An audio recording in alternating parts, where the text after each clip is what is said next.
So, have you ever struggled with an insecure thought, right? Or struggled with feeling insecure within yourself? You sought reassurance from a partner, got what you needed, but then the problem reemerged later and bigger and badder than ever before. Okay. How and why does that happen?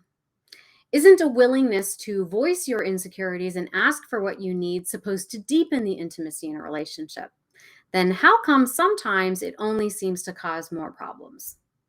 So, if you can relate to these questions, then you're probably going to enjoy this segment. We're going to take a look at a question submitted by one of the online community members who approached her partner with a need for reassurance regarding her attractiveness.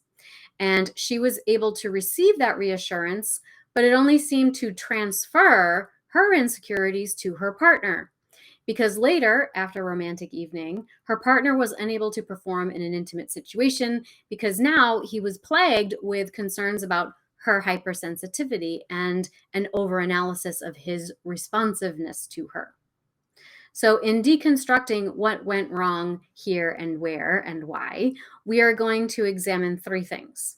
So, the first thing we're going to take a look at are false assumptions about the balance of power and emotional responsibility in love.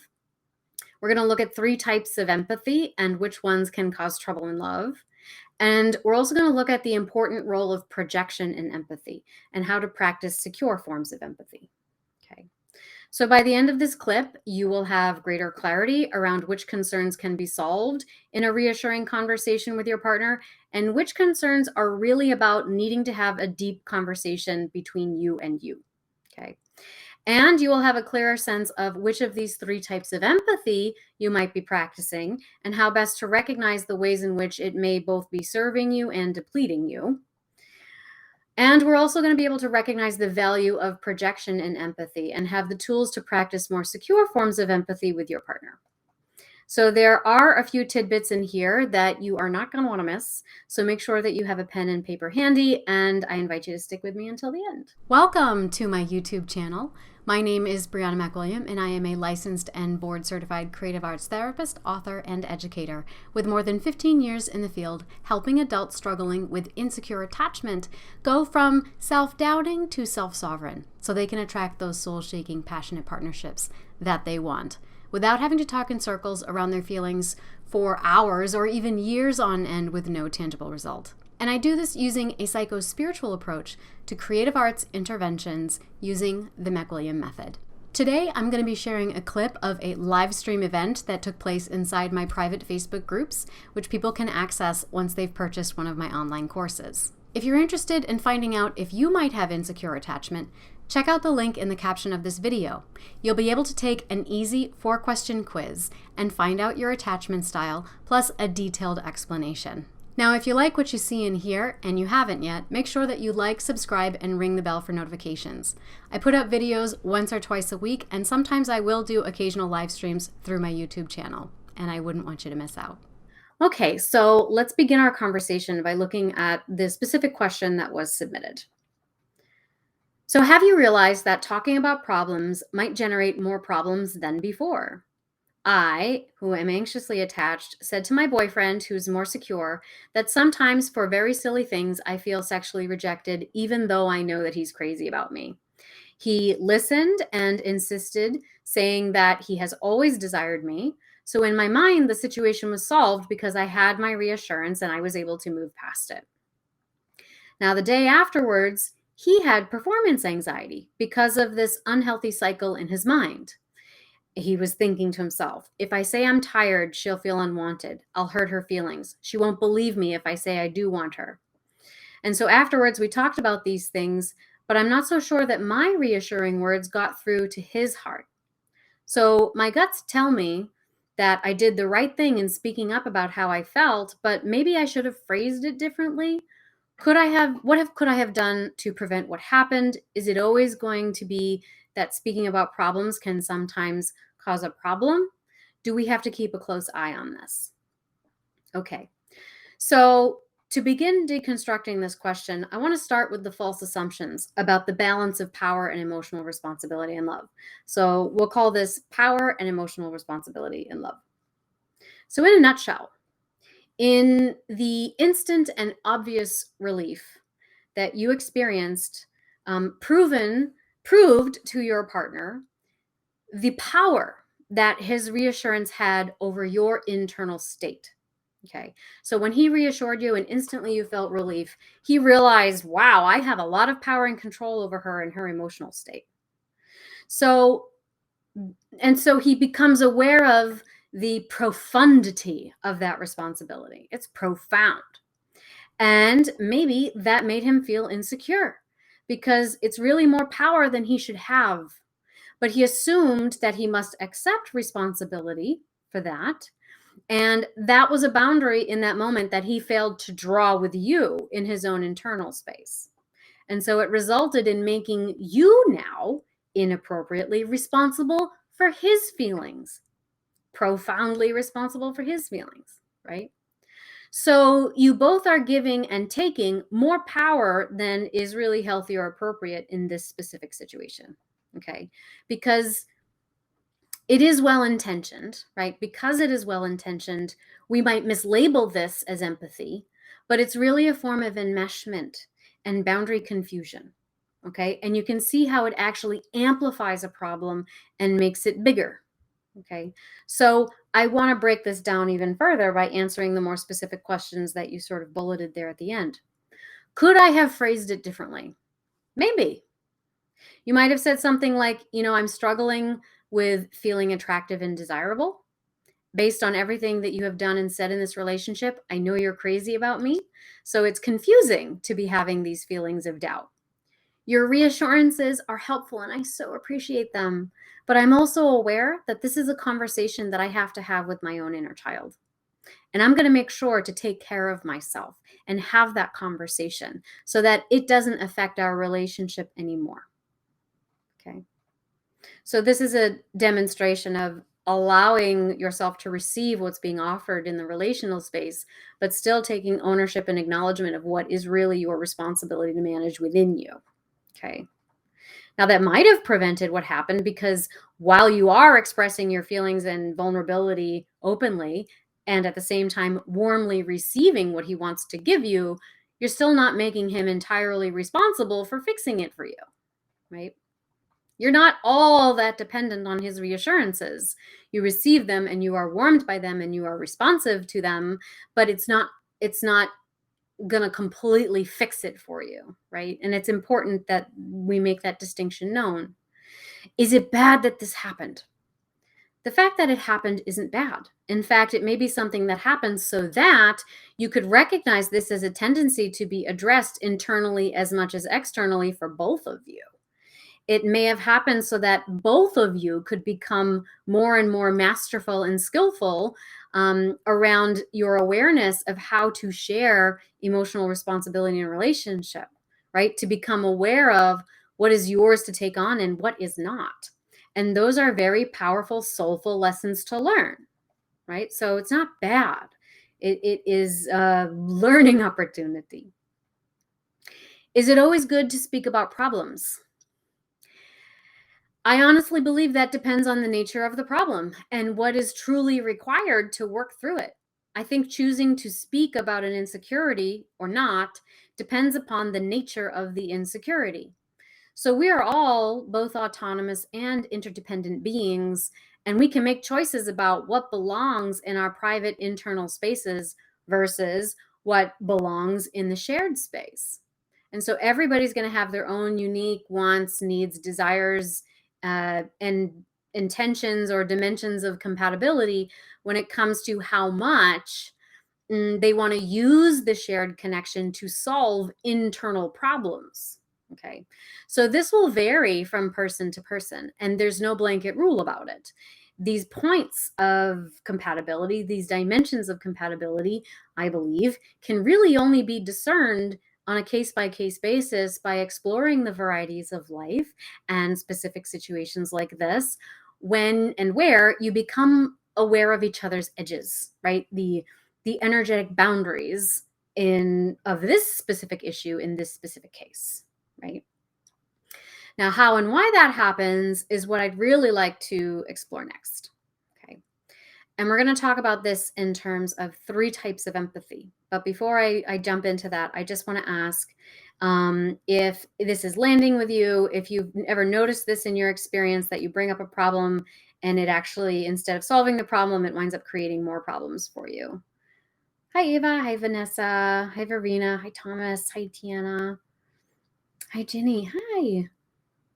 Is asking for or needing reassurance enmeshment. When is it and when is it not? So I do have, I actually have, I think, a small video about that. Asking for reassurance is not enmeshment. Okay. It's just asking for what you're needing. How much energy, intensity, and weight you are dumping on the reassurance is really important. And I think that's what this case illustrates here, right? The reassurance is like, oh, someone's showing up for me. I am connected. I do have support. Now I can go in and do the work I need to do, which is improve the relationship between me and me, right? Which is delve into the underlying issue.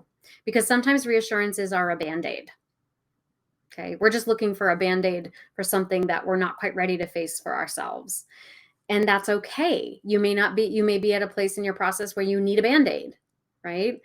You need a band-aid to get to the doctor where they're going to treat the underlying infection, right? But just recognize that if we are handing disproportionate responsibility for your feeling states over to a partner and their reassurances, then you may wind up with the inflated, amplified problem, like what happened in the situation with our inquirer here, right? Okay, I hope that makes sense. All right. So let's delve into the 3 types of empathy, because I think that's going to help us understand how and why this can happen. Okay. So next, I'd like to explore how we might inadvertently take on more than what belongs to us in love, or give away more than what belongs to us in love, by looking at these 3 types of empathy. So these 3 types of empathy include diffuse empathy, fix-it empathy, and secure empathy. And this is not based on any kind of, research outside of my own anecdotal experience and observations of working with clients for more than 15 years. Okay. And for those of you that have taken the Anxious 101 course, you have access to information like this inside your course materials. Now, the first one is diffuse empathy. Now, diffuse empathy is experienced by someone who tends to feel other people's feelings and energy inside their own body without being able to discern if it's theirs or if it's somebody else's. And so this can often lead to things like stressful emotional flooding, overwhelm, and sometimes what I call emotional leakage. Okay. So if you have diffuse empathic abilities, then you might walk into a room, or somebody else walks into the room, and then suddenly your mood dramatically shifts with no discernible trigger, and you attribute it to, oh, something must be wrong with me, right? Or maybe you're talking to someone about something that doesn't appear to be emotionally charged, but suddenly you're overwhelmed with a very deep and distinct anxiety, anger, or sorrow, and it leaves you feeling really confused and doubting yourself because you don't know how or why you felt that way. The other person didn't seem to be outwardly expressing it. Or maybe you come home from work or an activity with a lot of people around and you just feel totally depleted. And so you go to bed and then you're still exhausted when you wake up the next morning, as if you've been tossing and turning all night, because that may have also given you some very vivid dreams, because sometimes dreams are how we expel excess energy, particularly energy that doesn't belong to us sometimes. Okay. Now, if that sounds familiar, I'd invite you to just give me a comment, type yes, diffuse or diffuse in the comments there, so I know that that's something that you connect with, right? And we can also get a sense of how many other people experience that. Now, the second form is fix-it empathy. Now, fix-it empathy is experienced by someone who feels other people's feelings inside their own bodies, but they know from whom it is sourced. And this compels them to want to fix it, whatever it is, for the other person, so they don't have to struggle with the other person's feelings anymore.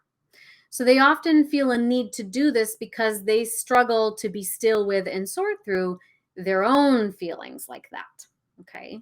So you might have fix-it empathy if you have a knack for seeing past someone's politeness or fake smiles, right? You know when someone is covering up a deeper issue, and you can kind of be like a dog with a bone trying to get them to own up to it, right?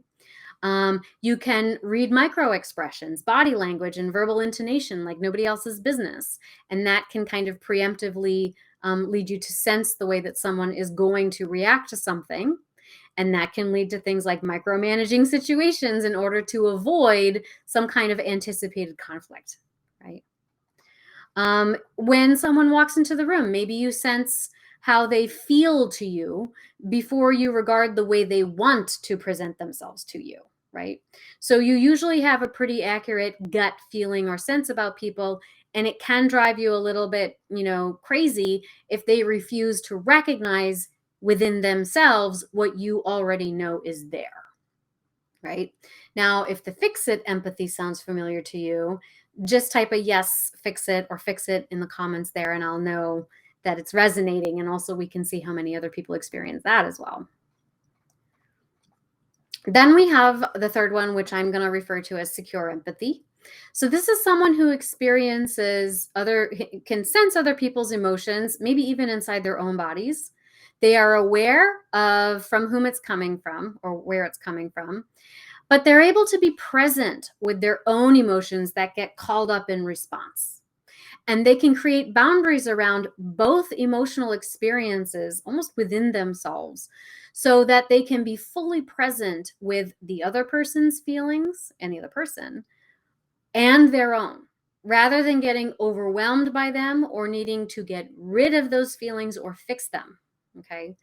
Now, the ability to do this means that you're pretty dang comfortable with your own feelings first, and you've created boundaries around them so that it's very clear when someone else's stuff is coming in, right? So you might have secure empathic abilities if you are sensitive to falsity and inauthenticity in others, but you take it as your cue to redirect your energy and efforts elsewhere. So you don't necessarily feel like you need to have the last word. You don't necessarily feel like you need someone to validate your rightness or your extrasensory perceptions. You just know that's what's going on and it's enough for you. You might have a similar gift as the fix-it empath in being able to read micro expressions, body language, verbal intonation pretty accurately and predictively. You might use this knowledge to mitigate the effects of an anticipated conflict. But the difference is you're not going to go out of your way to prevent or avoid it either, because you recognize that conflict may actually be the thing that is necessary in order to accomplish something more important than avoiding it, right? And you're willing to sit with the uncomfortable feelings that that conflict creates because you have a command over your own discomfort with it. Now, you also might have an instant gut feeling about someone, and you may know when they are repressing their true feelings or failing to live up to what you know is their potential. But in your perspective, it actually doesn't matter if there's a deeper truth because they're not being honest about it or they're not ready to acknowledge it for themselves. And so you listen when someone shows you who they are. You acknowledge the whole picture. Okay. Now, usually when I share this kind of information, at one point someone said, well, it seems like empath is just a fancy word for projection and codependency. So I think it's important to discuss the role of projection and empathy so that we can really, drive this home. But I'm going to take a pause there because I just want to see how many of you resonated with that. Fix it. That's me. Fix it. Empathy. Yes. Fix it. Fix it. Fix it. Yeah. Could you be secure with strangers and fix it with a loved one? I do think we're capable of compartmentalizing. So I do think that we can have really good boundaries with certain types of people because in our mind, they play a certain role in our life. But if romantic relationship has been particularly rocky for us, then perhaps we're not as good about using our boundaries in that circumstance, right? So I do think we are capable of compartmentalizing in that way. That would seem to be true for me too. Okay. Yeah. All right. So I want to extend this by talking a little bit about projection and empathy, right? So we have this person who says, it seems like empath is a fancy word for projection and codependency. So let's break that down a little bit. Projection and empathy. Now, it's important to note that projection is actually required to accomplish secure empathy on a fundamental level. So if you're unable to project at all, then you're unable to recognize emotions in other people. Okay. That's how it originally forms. So, for example, a child steals a toy from their sibling and the sibling starts crying. So, an attentive parent comes over and says, "Hey, imagine how you'd feel if your toy was stolen away from you," right? So, the child projects a memory of that experience onto their sibling and thinks about what they would feel, want, and or do if they were in that person's shoes. Okay. And so that's how they start to understand the other person's feelings. Now, a lot of people get stuck here at that phase of empathy and they continue into adulthood, assuming that other people would want or do the same things that they would when they feel a certain way. Well, I would want this and do that. So that must be what they want to do, right? So we get stuck there. And this is especially true when you have insecure attachment styles.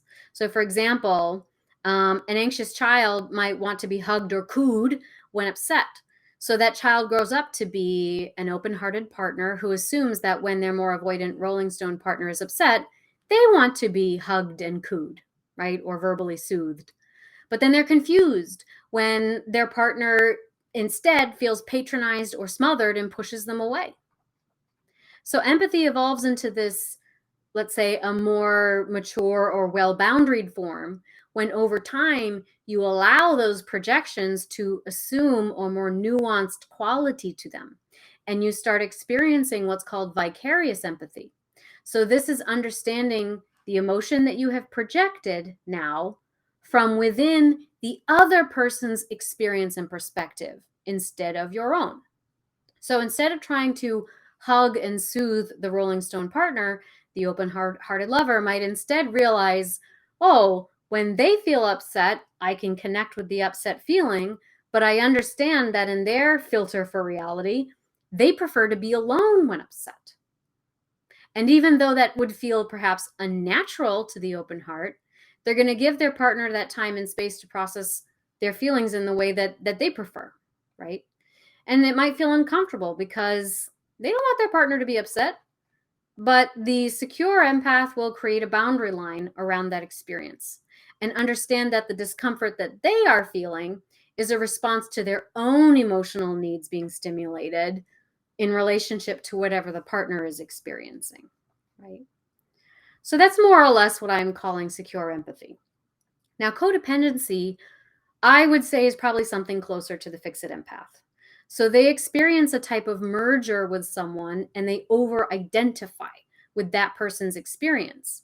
And that compels them to take action to alleviate the other person's discomfort so that in turn they can experience relief for themselves, right? So I am going to serve you, but so that you don't feel abandoned. But unfortunately, in effect, you abandon yourself, right? This is the paradox. Now, there's no judgment around what type of empathy that you might embody. And I would really encourage you to be really gentle with yourself when you learn information like this, right? In the same way that you would not expect a child to succeed in taking a test on something that they had never been taught, right? We do not expect someone who has never received proper modeling or guidance on healthy boundary development to know how to effectively organize these emotional feeling states or energetic states, especially if they're temperamentally sensitive to emotional or energetic cues. So perhaps then we might think of these three types as more like stages, right? Stages that we can traverse to becoming more effectively empathic in a more secure position, right? So the goal is to cultivate healthier boundaries combined with an awareness of emotional responsibility so that it can allow us to be reassuring without taking on too much responsibility for someone's inner emotional life and organization. So, sensing through your emotions to find which things are yours and what belongs to somebody else is really the work of establishing emotional boundaries. And it starts with connecting with your body and understanding how visceral feelings tune you into the energy that is moving through your body and how that gets translated into the way we label it as a feeling state, right? So feelings are just energy moving through the body. we are all energetic beings, and your energy can interact with somebody else's energy. And when we don't have a natural sense of how to draw boundaries around them in the nonverbal and non-mental space, that is when we slip into that state of merger or an imagined state or sense of relating to someone else when really we're just projecting onto them, right?